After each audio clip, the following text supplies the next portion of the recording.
அண்மை செய்தி, டெல்லி கார் வெடிப்பு சம்பவத்தில் 8 பேர் உயிரிழந்துள்ளதாக தகவல் வெளியாக இருக்கிறது.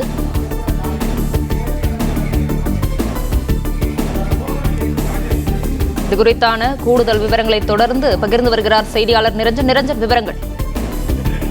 தற்பொழுது 8 பேர் வரை உயிரிழந்திருக்கலாம் என்ற தகவல் என்பது வெளியாகி இருக்கிறது.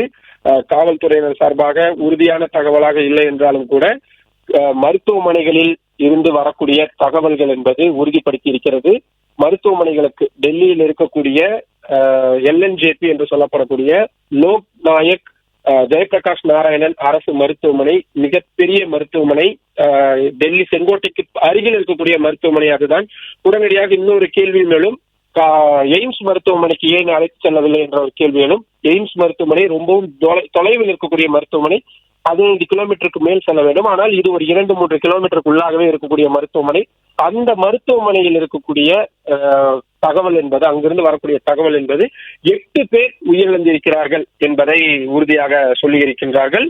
ஆனால் இதைவிட மிக மோசமான விஷயம் என்னவென்றால், இந்த பலி எண்ணிக்கை மேலும் அதிகரிக்குமோ என்றும் அஞ்சப்படுகின்றது.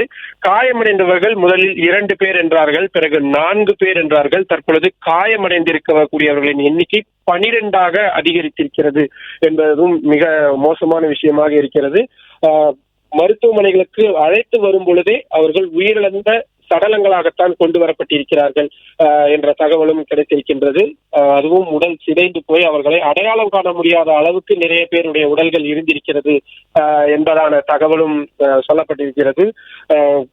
புத்தாண்டு போன்ற பண்டிகைகளுக்காக அந்த இடமே தயாராகி வந்தது. இப்பொழுதே மார்க்கெட்டுகள் எல்லாம் நிறைய கடைகள் என்பது போடப்பட்டிருந்தது. அங்கு நிறுத்தி வைக்கப்பட்டிருக்கக்கூடிய காரில் இப்படியான ஒரு விபத்து ஏற்பட்டிருக்கிறது என்பதை அங்க இருக்கக்கூடிய மக்களால் யாராலும் நம்ப முடியவில்லை. தற்பொழுது வரை 8 பேர் உயிரிழந்திருக்கிறார்கள் என்பதாக தகவல் தான் கிடைக்கின்றது. அதிலும் நிறைய பேருடைய உடல் சிதைந்த நிலையில் இருக்கிறது என்பதாக சொல்லப்பட்டிருக்கிறது. இந்த சம்பவத்தை அடுத்து தலைநகர் டெல்லி முழுவதுமே முழு பாதுகாப்பு வலயத்திற்குள் கொண்டு வரப்பட்டிருக்கிறது. நார்மலாகவே இது போன்ற தருணங்களில் 5 அடுக்கு பாதுகாப்பு என்பது போடப்படும். தற்பொழுது 7 அடுக்கு பாதுகாப்பு என்பது போடப்பட்டிருக்கும். உடனடியாக ஒரு கேள்வியிலும் அது எப்படி இவ்வளவு விரைவாக செய்வார்களா என்ற அத்தனை கட்டமைப்புகளும் இங்கு எப்பொழுதுமே தயார் நிலையில் இருக்கும். டெல்லியை இணைக்கக்கூடிய நொய்டா, குருகிராம் போன்ற எல்லை பகுதிகளில் தீவிர கண்காணிப்பு என்பது தற்பொழுது மேற்கொள்ளப்பட்டு வருகின்றது. 8 பேர் உயிரிழந்திருக்கிறார்கள் என்றால் அதில் யார் யார் உயிரிழந்திருக்கிறார்கள் என்பதுதான் அடுத்த மிக முக்கியமான சவாலான கேள்வி. ஏனென்றால் நேரில் பார்த்தவர்கள் சொல்லக்கூடிய விஷயம், நிறைய பேருடைய உடல் சிதைந்து போயிருக்கிறது என்பதான தகவல்கள் சொல்லப்படுகின்றது. பிளே ஸ்டோர் மற்றும் ஆப் ஸ்டோரில் இருந்து பாலிமர் செயலியை QR கோடு மூலம் பதிவிறக்கம் செய்யுங்கள்.